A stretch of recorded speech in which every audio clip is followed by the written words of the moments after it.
I'd like to start now with a little experiment. And actually, you're a perfect size group. Let's imagine that you are on the board of directors in a company, and all of you are members of the board of directors. And you have to hire a new CEO. It took a long time. You researched the best possible candidate. There were 10, then there were 3. Now there's only 1. Can you be the one, Michael? So we have one CEO. You're the board of directors. We have one CEO, and we really want that guy. And you know the company's not going to run without the CEO. It's very important, as you said in the background. A lot of responsibility. And I'm your consultant. So what I do is basically, I come to you and I say, let's make him an offer, and I'm going to tell you what other companies are paying. On purpose, I'm taking a more responsible group of benchmarks where it's not excessively high. I'm going to tell you the median pay for a CEO in that position of Michael is 450,000. You see it here actually in the chart. The median is 450,000. It's a box plot.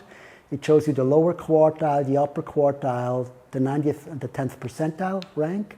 So the worst paid CEOs in that area get 290,000, and the highest paid get 850,000. It's my information from the market to you. Now I want you to make an offer to Michael. How much would you pay?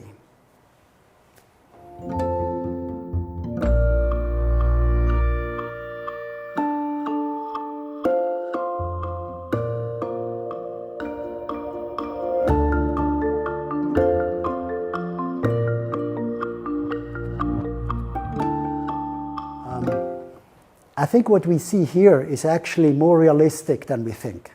You know, you're board members in that role, and if you're in a board, it's very much like that. You have a person, you want that person, the guy's going to make himself rare, you know, he's going to push for a good salary. And the problem is, if you go through an exercise like this where you ask a consultant, how much are they paid outside, and then have to negotiate with your CEO, the result is actually this. Your new median is now 550,000 of the numbers you mentioned. The bottom percentile rank is 435, and the highest is 850. And the increase of the median is 22%. And you can actually see here that without being malicious, without having bad thoughts, just because of the process, you increased the wage dramatically. I call this the wage anchor effect, by the way.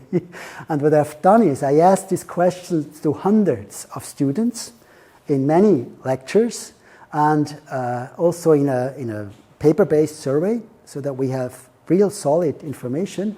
And it's really interesting that this happens on average all the time. So the median increase that you have experienced in this class is 22%. The median increase I have over 300 answers is 23%. So you're very representative. What happened here is actually happening out there in the real world. And the problem is, whenever we apply this process, it's going to increase the wage level on the market. So whenever there is a new CEO being hired and the peer information is transparent, it could actually be the only reason why these wages are so high. And for me, that's startling, because it basically means that we don't have malicious boards, we don't have greedy CEOs, we have a broken system.